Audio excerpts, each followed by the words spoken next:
Warga pekerja, warga asing juga. Ni gula ni. Ni tak boleh jual, kena ada lesen, ada permit. Tahu, you tahu undang-undang Malaysia? Pergi kedai membeli tahu. Manalah tahu. Bismillah. Mau simpan banyak-banyak tak boleh, kena ada lesen atau permit. You buat bisnes berniaga kan? Bos you orang mana bos? Orang Malaysia? Siapa nama dia?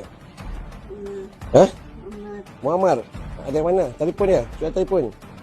Balik kampung mana? Bos you pun orang Indonesia juga. Oh, dia ni kontrol sini lah. Ada pasport? Hilang? Hilang. Masuk ikut mana? Ya ikut depan lah tapi yang Depan tu apa? Engine. Ada permit ke tak ada?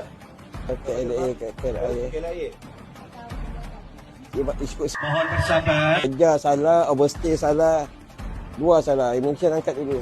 Kata bos saya balik kampung. Ni tangan sudah gigit pasal. Gigit kenapa? Sudah berapa lama buka? Jawab je berapa lama buka? Angkat lah, ini Malaysia angkat lah. Ada gula minyak tepung. Ini kedai Kalang Construction. SSM boleh cek ni. Banyak. Banyak gula dia. Tak ada permit, tak ada lesen ni. Gula. Ni gas subsidi ni. Berapa dia? Kita akan sita semua ni. Cari sampai dapat lah token dia ni. Oi. 2023 expired. Dia guna alamat kedai yang betul tapi buka cawangan yang tak betul.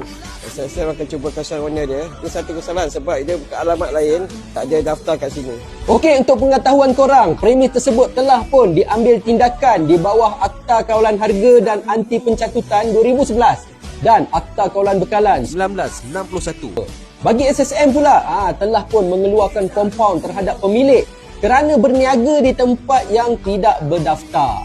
Immigration pula telah menangkap seorang wanita yang tiada permit dan Majlis Perbandaran Teluk Intan telah merampas semua barangan dan tutup premis.